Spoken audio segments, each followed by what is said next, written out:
Okay. Yeah, now we're on. Now we're on. Oh, Todd, what are we doing? Is this another Craft Brewed Agile?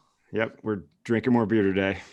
More beer. It feels like we've had more beer this week than we've had in other weeks. Because I was about to say something. Oh, now we're drinking. Okay. But Craft Brewed Agile, here we are. We're back. Todd and I with Dave West, CEO of Scrum.org. Eric Nyberg, what's your official title? Eric, is it VP of Marketing? Marketing and operations. Nice. Yeah. So we need to call him COO, really. We just haven't got around to doing that. We really should. So he's really the acting CEO, COO of Scrum.org. Eric, I think we just got you a promotion. Done. With no pay and just lots more accountability, which is exactly the way that all promotions go, right? That sounds about right. So Craft Brewed Agile with Dave and Eric. Gentlemen, thanks for joining us. We got to get this out of the way right off the bat. What are we going to drink today as we have this conversation? Shall I start as I'm the top, right? So I'm drinking the 87. That's the American Double Indian Pale Ale by Night Shift Brewing, a particular favorite of mine. As I said earlier, I'm not a massive fan of IPAs anymore. I used to be.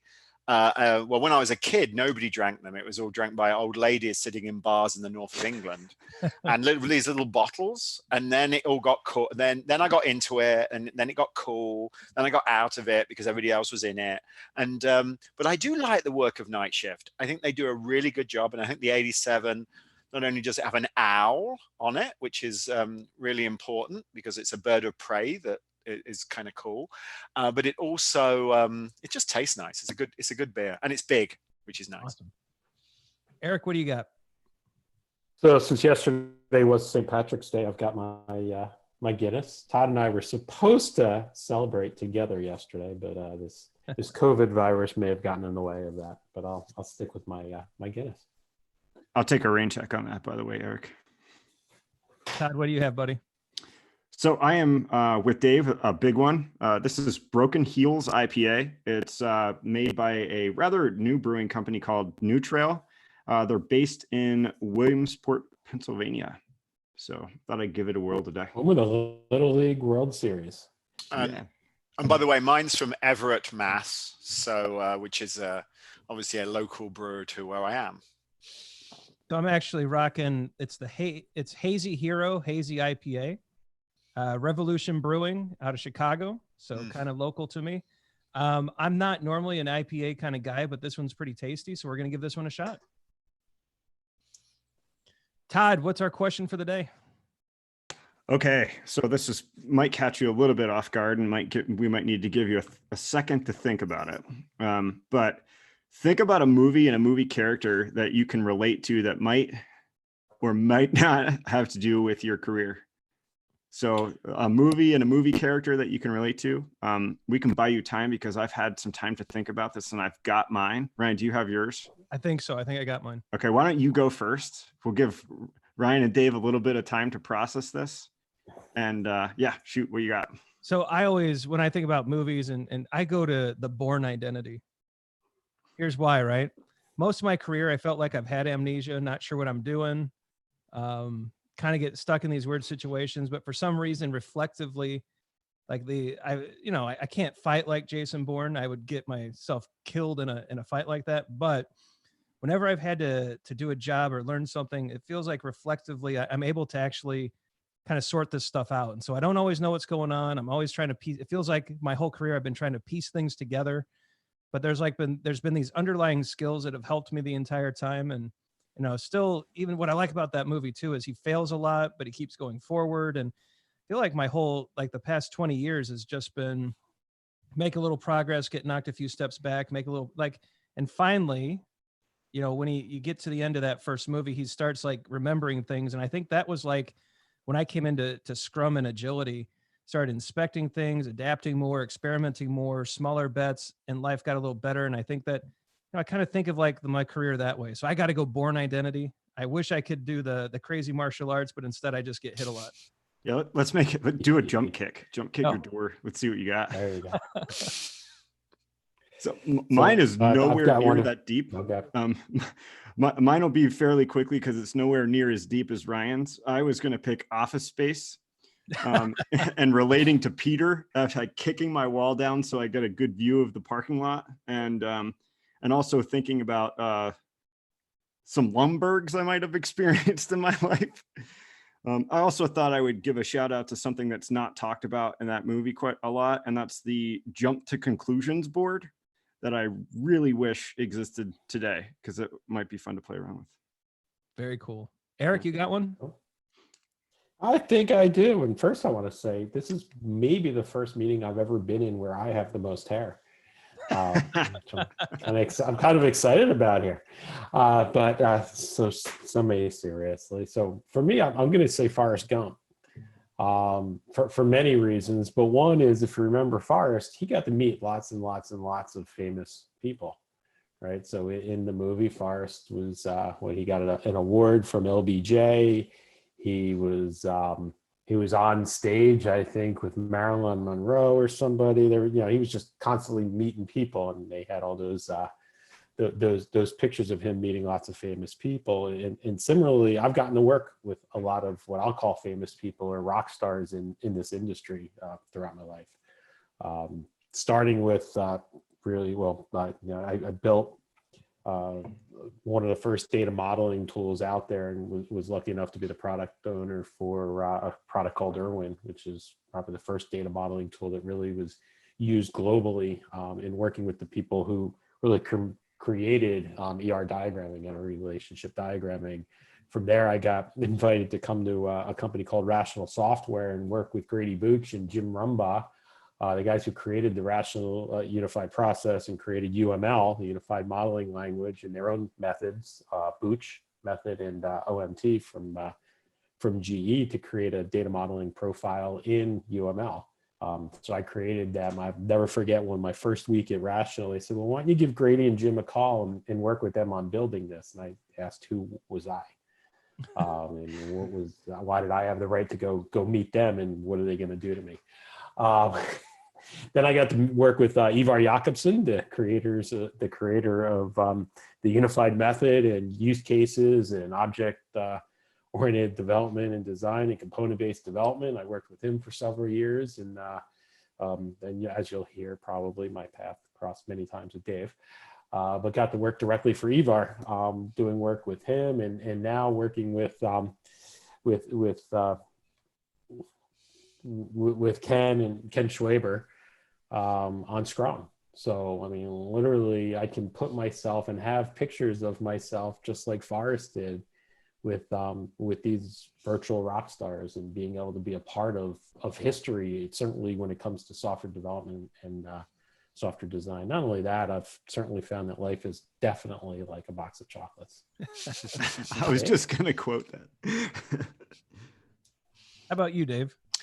Interesting. Yeah, I mean, this is a tricky one, isn't it? Because there's. I mean, growing up, I didn't necessarily have much interaction with my father, and I always hoped, I didn't actually know him, and I always hoped that Tom Selleck was my dad. So I used to watch Magnum PI, and I thought to myself, my God, he's my dad, and I pretended, but he wasn't. And though I do like a good mustache once in a while, like everybody. But actually, I was going to say Star Trek Next Generation, the films. Obviously, you said films. Patrick Stewart.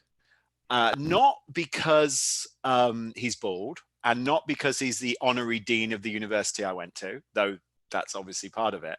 It's because of the way in which he's always so positive. He always looks to his team to deliver value. He hasn't slapped Councillor Troy, even though she needs a slap once in a while, I think. She's just drives you mad, as it were, And by the way, I'm not advocating that. I was just, she just drives you mad in the episodes, right? Sometimes, because she's so thoughtful. And I always think of her as a great scrum master.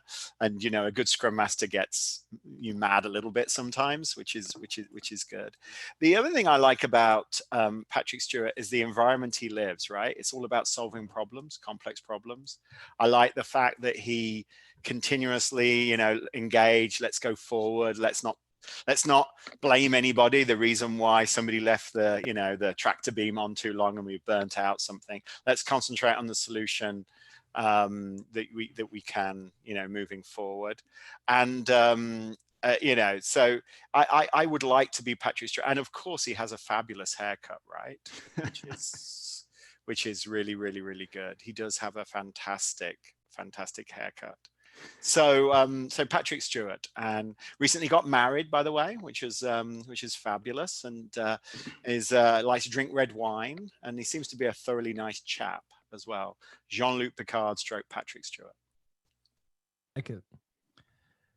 Very, very good. And so that kind of leads us into, and you guys have started this, I think where we're going to go with this is our journey to Scrum, right? And maybe that, forks into a journey to scrum.org. But how did we get there, right? Because what's interesting, every path is different. Barry and Christian, the Liberators, they did this video series, and this is what kind of kicked this idea for me, like your path to a Scrum Master. And it seemed like out of I lost count of how many videos they did, but it just seems like every path was so wildly different.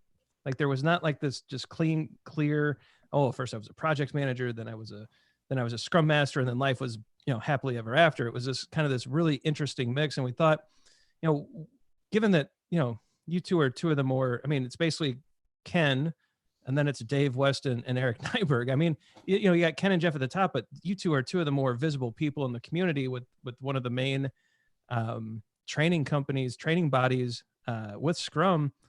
How did you guys get here? Like, what was the path, from, early career and then hitting that point to where Scrum it made sense, and where that took you? Does that make sense?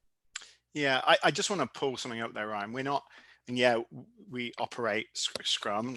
Obviously, Scrum.org, Eric is COO and obviously very heavily involved in the day-to-day operations and making it happen. And obviously I'm sort of, I guess, figurehead and making some decisions about product, etc.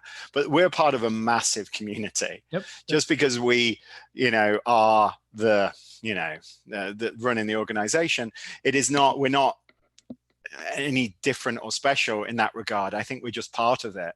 I think that's really important to know. That's the thing that's so cool about the Scrum community, because it is a community and it is incredibly supportive. I think naturally kind, very inclusive, and generally, and I think that's a fundamental part of the beauty of the world that we work in, which is important. I don't know, Eric, if you want me to start. You talked a little bit about your journey, and you're right that we did have many intersection points during that moment. My journey here was interesting. So I went to university, did computer science, computer work, and then graduated and got a job writing COBOL and Adabas Natural, like anybody that wanted to get a job at that time in the city of London. I was fortunate that I ended up working in an OO, and because of that, object-oriented software, C++, Smalltalk, that kind of stuff. And that's when in fact, my master's thesis was written about Grady Booch's method, because he had those clouds, and they were really hard to draw on an old, on your freelance. Remember freelance? So we used to do these freelance. Oh my God, they were impossible to draw. I was like, I moaned to Grady about this. I was like, what the hell were you thinking? It was so difficult to draw, right? Anyway, so I got into objects, and I saw this, he wasn't American, but it's sort of like an American sort of a motivational speaker. I always think of that guy, that motivational speaker that sort of makes everybody say, yeah, we can do this. He came and presented at my office, and he said some really interesting things. One of them was that to be successful, you have to have a mission. And I was working in, just in my master's, I was working in this stuff. And I decided that my mission was to help people build software just a little bit better. And that then took me on a very interesting journey from working in an insurance company to working for Rational Software, to ended up by accident being part of the RUP team and being the product manager for a while, spending time with Grady and Jim and Eva. And that's when I first met Eric. In fact, Eric in 99 came, God, it seems a long time ago, right? When we both had hair, even me. Actually, my hair was more like Eric's now, actually, so maybe I didn't have hair really. But we met and we did some customer visits. He was doing this data modeling thing, which I thought was rubbish, by the way. And I was like, why wouldn't you buy Irwin? He goes, I just came from there. I was like, oh yeah. Anyway, and he was doing this thing, and we did this tour. We got to meet, but the beauty. So I ended up at RUP and working with these amazing thought leaders that had such great ideas. And during this journey, obviously, I met Ken Schwaber. I then ended up working for EVAR, interestingly, and then we met Ken again. Ken Schwaber's first time he met me, he told me I was an idiot. Turns out he was actually totally right, which is because I was doing the RUP thing. And he said, this is wrong. And he was right. Anyway, so then I ended up becoming an analyst, and I ended up running the app dev practice at Forrester. Then I did a startup thing, which you have to do. It's so crazy, and you learn so much in such a fast period of time. You age as well, but it's awesome. And then throughout this time, Ken had become a little bit of a mentor to me. And what was interesting about that was that, you know, he was advising me, particularly at the startup, but also at Forrester. We did a presentation together at Forrester Research, which was definitely an experience. And then he was mentoring me at TaskTop, and he ended up like sort of interviewing me, I guess. And so he said, come and work at scrum.org. I said, why would I want to do that? I'm building software. I love building software and product, and it's all really exciting. And he goes, come and meet the community. And I met the community. And it just blew me away. And it reminded me, and I know that the community would hate me for this, and they'd probably throw things, and I apologize, that it reminded me a lot of the RUP community back in the 90s. Passionate people. Oh my God, so passionate. Caring people. They care about each other. You know, if somebody says, hey, I need some help here, you get like too much help sometimes. And, you know, yeah, it's the caring community, the passion, and the fact that it's something more than just Scrum or in those days RUP. It's about changing the world. And I really believe that if we can help people work together to effectively solve complex problems, Eric mentioned COVID-19, you know, that these complex problems, you know, there's a team of people working on a vaccine. It's not one person. If we can help them work as a team more effectively, or a team of teams, just think what we can do. Just think how we can help mankind. Just think how we can help the future of this civilization, because there's a lot of problems out there, whether it's climate change, population density, whether it's, you know, plastic, whatever these things are, whether it's getting me a burger at the right temperature, I don't know, whatever those problems are, but we need teams to be able to do that. So that's what brought me to scrum.org, and Ken definitely marshaled that passion in me, found a community. He got a great community, connected us up, and then I'm a very lucky man, Todd, Ryan. I think that every day, even in this chaos that we are at the moment, it's such a great opportunity to do something amazing and change the world. That's really interesting to hear you. That's really interesting too. I keep thinking about what that initial interaction with you and Eric was like, right? First off, I'd love to see a photo with you with a head of hair. Well, we actually do. There's a couple of photos of me and Eric together doing like doing road shows or working booths together, and we're both young and fresh faced. and yeah, I had hair like him. He had hair more, you know, full. It was not that full. Interaction was interesting. I don't know what Eric Fees or some loudmouth English guy, right? I guess. I don't know. Yeah, and that's what I was going to ask. So, Eric, from your perspective, you know, Dave's talking about when he first met you as this, you know, you're doing this data modeling thing.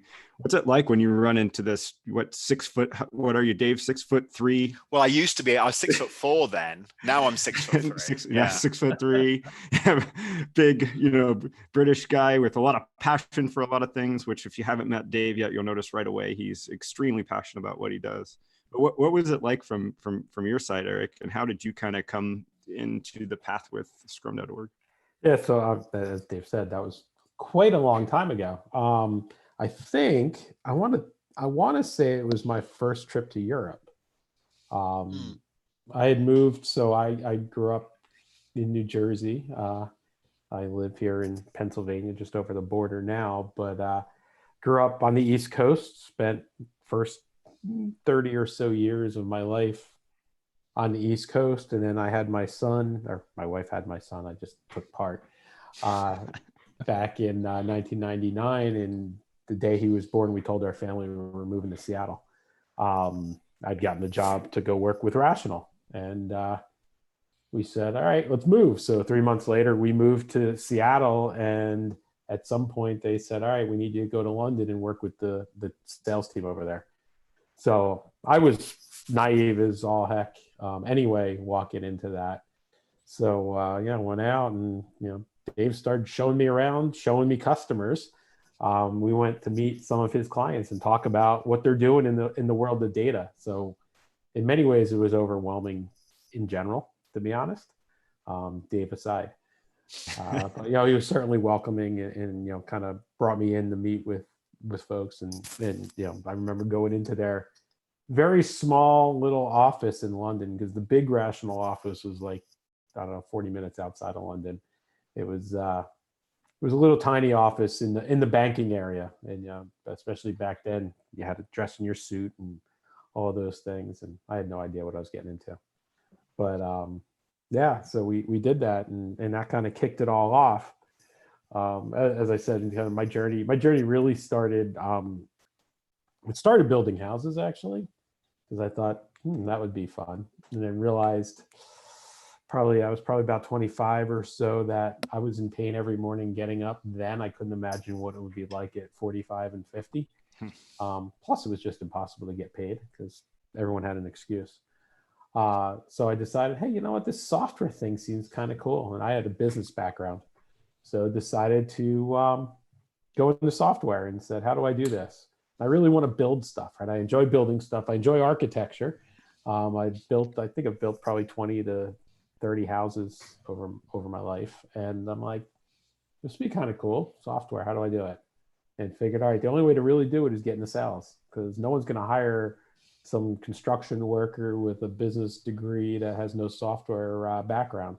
So I got into sales and selling Irwin, and became the first person in that sales organization that actually would demo the product and show the product, to the point that it got distracting, because other sales folks would come over. Hey, can you help me out with my customer? And I'm all about, you got to learn it. You can't just pitch it. You got to know it and understand it. So I got right into software development. We're building databases, and finally that got me to where I wanted, which is convinced our VP of marketing and product management at the time, Ed McLaughlin, to give me a job as the first ever official product manager for Irwin. And then it kind of just went on from there. We had gotten bought a couple of times, and a bunch of people went over to Rational and said, hey, come with us. So they invited me to come, with the caveat, you got to move to Seattle, which is really, really far away. You don't realize, 5 hours on a plane is no big deal. Well, yeah, but that plus 3 hours of time zone differences, and you just left your family with your newborn grandchild, and they want to see them at every holiday. It's really far away. So I worked in Rational, worked on Rational Rose, was product manager for Rose, built a data modeling tool, did a whole bunch of stuff. And like I said earlier, I got really lucky in many ways. And then decided we wanted to get back to the East Coast, get closer to family. Started looking for other jobs and looking for other things to do. And my wife did as well. She had a couple job offers. I did. Finally went to my boss and said, hey, Roger, I want to move back to the East Coast. What can I do? And I've got some job offers. And he said, well, I'm looking to move too. Come with me. And we're looking to really enhance what we're doing at Rational from a technical perspective, outbound, talking to customers, not just this marketing stuff. So come help do it. So we moved back, ended up in Massachusetts for 10 years. I was there for a couple months, and Dave and I were working in a show together. And I said, hey, come join me. We need more help. And so we moved him across from Vancouver to Boston as well. And then did IBM for a while, and always building products, always about building products. I've held many roles in product management primarily, taking in not just understanding what to build, but working with customers to define what's the right solution, and working with the development team to define, what do we need, and you guys, development team, figure out the how. I'm not the how person. I'm the what. working really closely with customers to interpret what their requirements are, turn down what I'd call the happy ears. Don't get all excited just because one customer said one thing. Let's really survey them, understand them, get their feedback. Right? I'm kind of getting into empiricism here, and start to figure out what that stuff is and how do we build it. So I've worked on multiple product teams, helping to define and build and really grow products, from some startups from the ground up, where I've been at 10-person companies, all the way to IBM, 450,000, the size of Rhode Island. I was really tempted to ask you if you ran from Seattle to Boston. No, I did not run that far. But if I did, I'd have that beard. That's weird. Very nice. So as you guys talk about your journeys and just the evolution of it, so now you are where you are, right? So now you're part of scrum.org, and you're right, Dave, it's a massive community. It's a great community of people. As you think through that journey up until now, like, what would you say would be one of the bigger lessons you're pulling from the past and bringing into, whether it's what we're facing right now as a world, or whether it's what we're facing right now as an industry?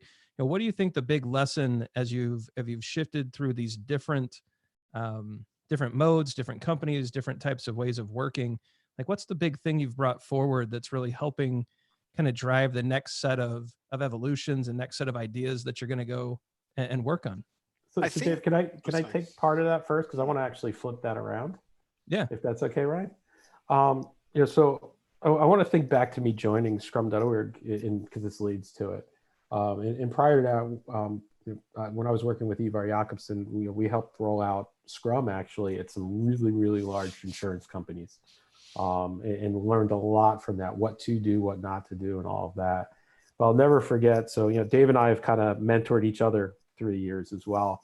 And Dave was talking about coming to scrum.org. And of course, he hadn't told me he agreed with Ken yet when he asked me what I thought. So I guess I got played a little, but talked to him about what he was going to be doing and doing it. And we said, yeah, maybe in a year or two, I'll come join and help out. And my daughter that night, guess she was probably about 15, said, "You're going to work with Mr. Dave soon, aren't you?" I'm like, "No, someday." She goes, "No, it's going to be real soon." And 2 months later, we were together. But I tell that because, and I want to flip that a little bit, because I'll never forget my first face-to-face. And I tell this story a lot, actually. So Scrum.org professional Scrum trainers, they all have to attend at least one face-to-face meeting every year with Scrum.org and other trainers to learn from each other and help each other. And everyone told me what a great community this was, kind of like what Dave said when Ken talked to him about this great community. And I was pretty skeptical, to be honest, even though everyone told me. I'm still like, yeah, a bunch of consultants, a bunch of trainers. They all think they're smarter than the next one. They're going to try to outsmart each other and show each other up. And I've been in this consulting land for a long, many, many years now. I don't believe it, but all right, I'll bite. So I went to my first face-to-face in 2016, I guess it was, in Columbus, Ohio, and was blown away, absolutely blown away. The fact that these people, people like the two of you, Todd, you may have even been there, I don't remember, but who work together, but also compete, and do things together, but also compete. We're just getting along and not outsmarting each other, and holding breakout sessions where they were teaching each other how to do the things that they do, even though they run into each other and may compete with each other. And not once did I hear anybody try to show up another person or anything. It was 100% collaborative and 100% just people working together. And that blew me away. So I brought in, and the reason I said I'd turn it on its head a little bit, Ryan, is,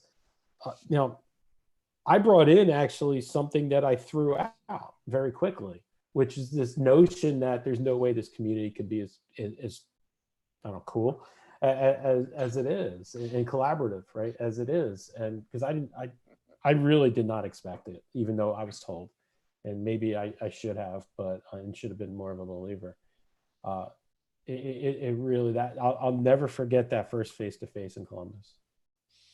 And I think it's illustrative of what we need to. So you asked about what I'm bringing to this and what we're bringing from our past, and the need for community to build and sustain value and learning over the long haul. I think that the most important thing that Scrum.org can do is scale that. And by the way, I don't totally know how to. So if anybody is listening to this YouTube video or whatever, if they can provide, dave.west@scrum.org, the mechanisms to really take that, because you see, one thing about, I said that the mission of scrum.org is to basically help teams solve complex problems because the world's got a lot of problems. And the only way to do that is with teams and teams of teams, right? So what I'm very aware of, though, is a team is not an island and never should be. And that might mean that you have to work with other people in your organization, but it also might mean that you have to work with people outside your organization. We're seeing that today in the response to COVID-19 and the like. We're seeing cross-functional teams get built. We're seeing them call on other teams and other people to help them.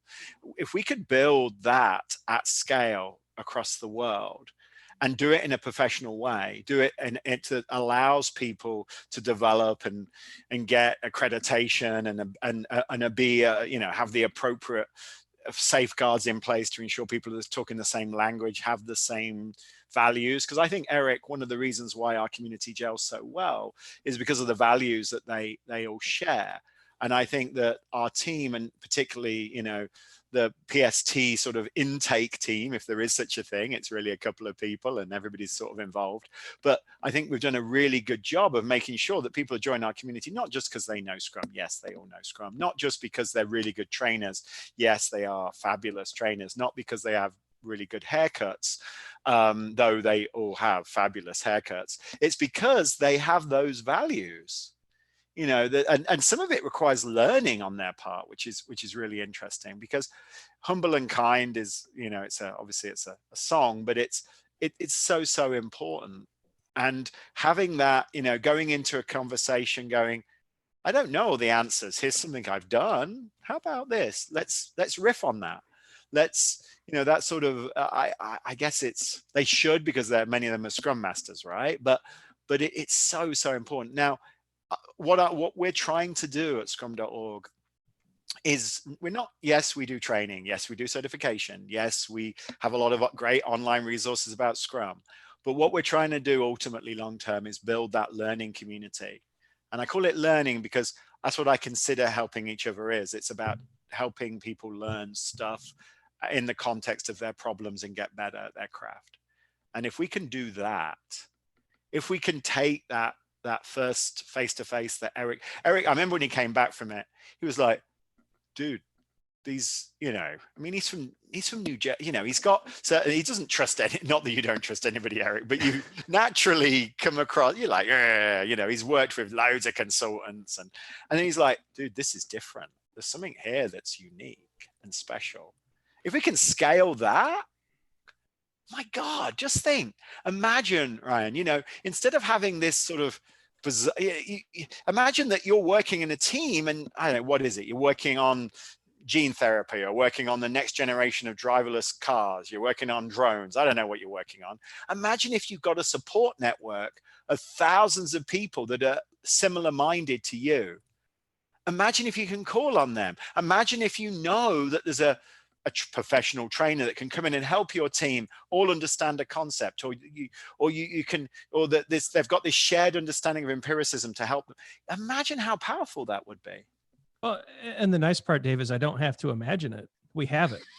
We exactly. do. Not at scale yet, though. It's not at scale, but we've talked about the journeys into Scrum and Scrum.org.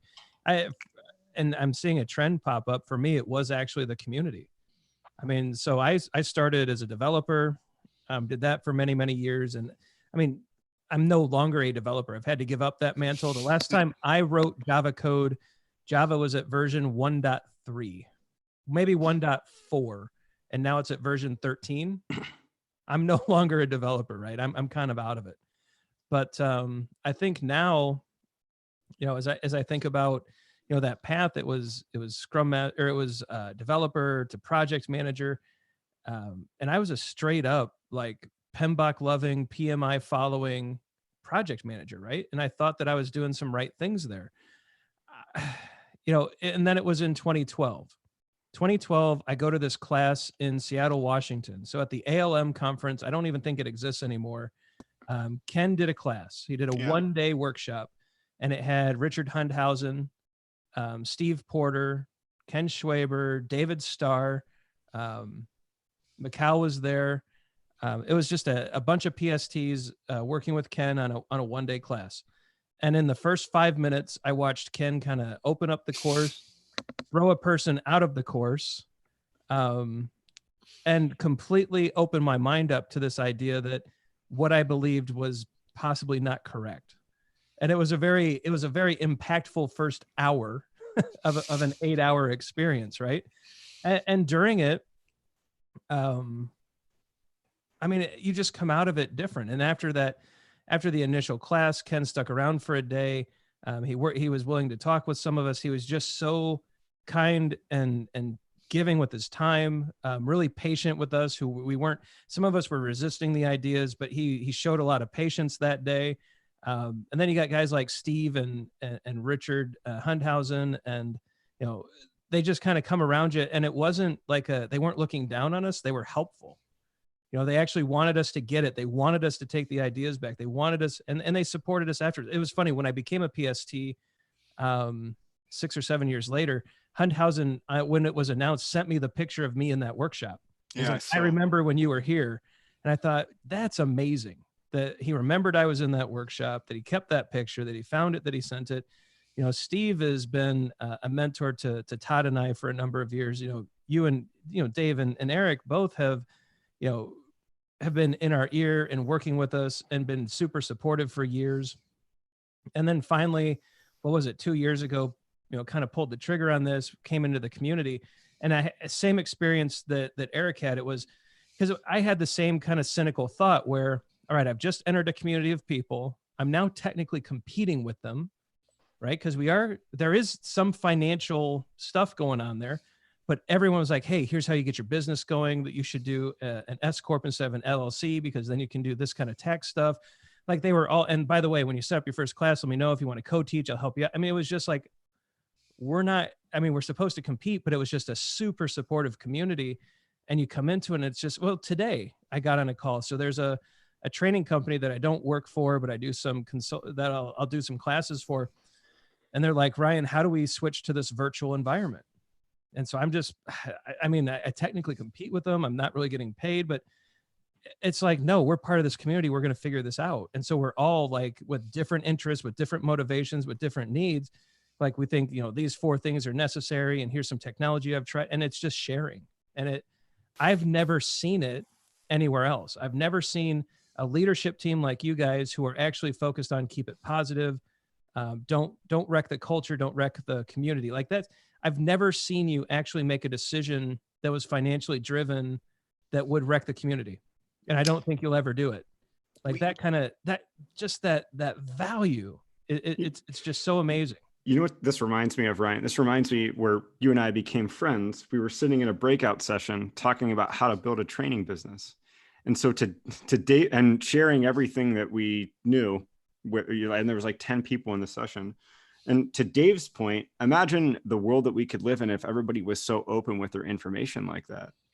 It would be a world of abundance, Todd. Yes. It would be a world, this concept of dare I say it, this concept of, secrets and protecting businesses and things like that. Obviously you can't go around stealing stuff. That goes without saying. But ultimately, I think that you're better off collaborating because the whole thing grows, We've seen that with our Scrum community. Obviously, with Scrum Alliance earlier with Ken and the like, the bottom line is that there's lots of us talking about Scrum, and all it's happened is the market has increased. Let's look at the Netherlands.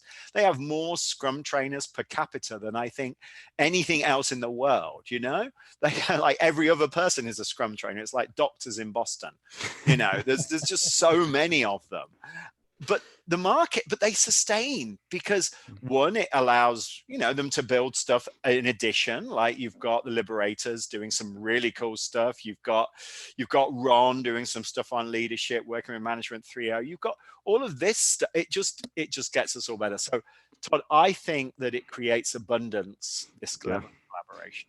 Well, think about, we could talk about Linux all day. Exactly. Right. Or Android, but that's a whole different set of abundance, right?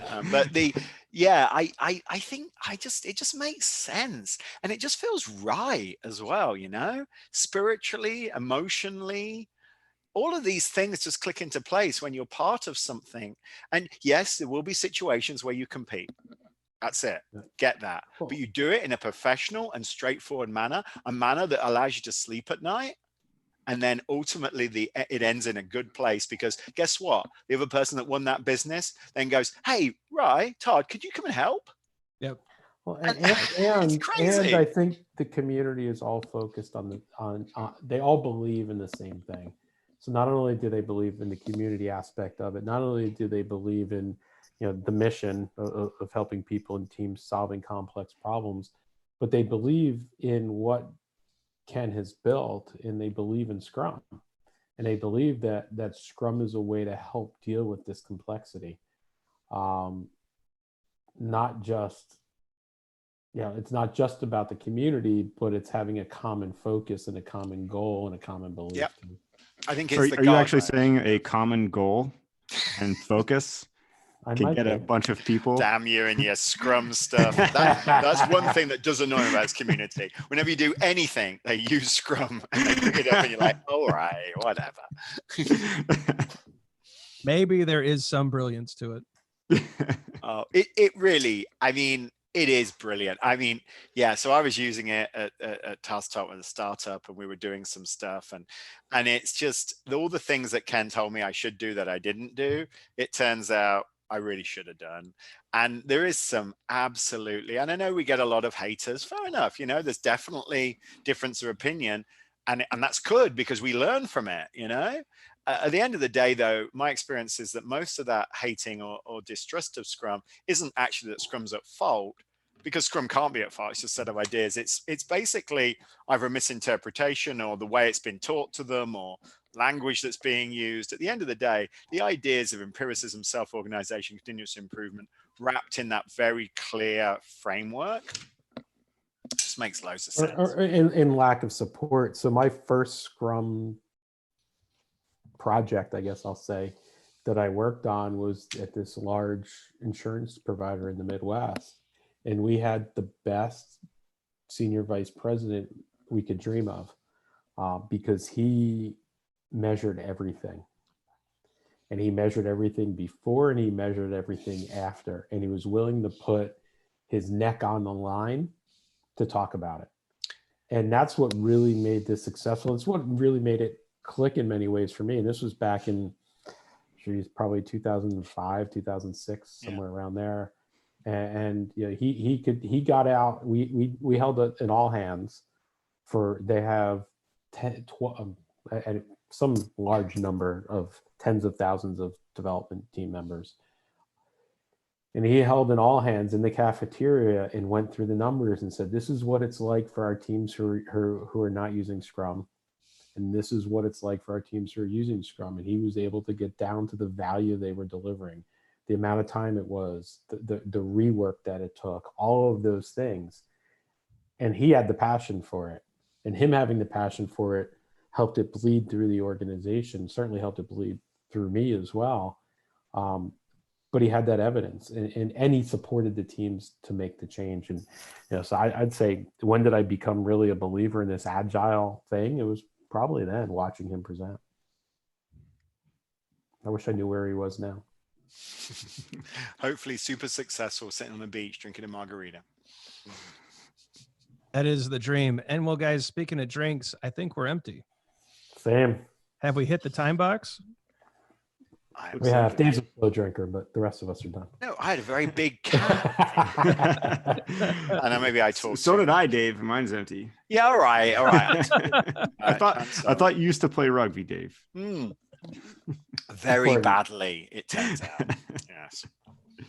Well, Cool. guys, we appreciate you doing this. Know that you're super busy, but I think it's fun to get people on a call, have a beer, tell a few stories, maybe a few lies, and just have the chance to hang out. And so we really appreciate this. It's nice to be able to do this. And for me, and I'm sure Todd agrees, it's just in a quick thank you, because you're absolutely right. We get the opportunity to believe in and work towards that thing that Ken set forward, and we definitely believe in that, and it's just joyful work. So even in a time when things are uncertain, we still have this great opportunity to be in this community, to do joyful work, to try to put good things into the world while people are unsure and upset and not sure what to do next. And so it's just it's an awesome life. It's an awesome opportunity, and we're so glad that you guys are there to lead it, to preserve it, and to let us be a part of it. Thank you for being part of it. Yeah, Guys. thank you. All Thanks, right, Ken. Todd. That's another Craft Brewed Agile, right? Another beer down. Another beer down. All right. Here's to a beer. Until next time, my beer drinking friend, and to the audience out there, thanks for watching, and we will fire up another one soon. Cheers.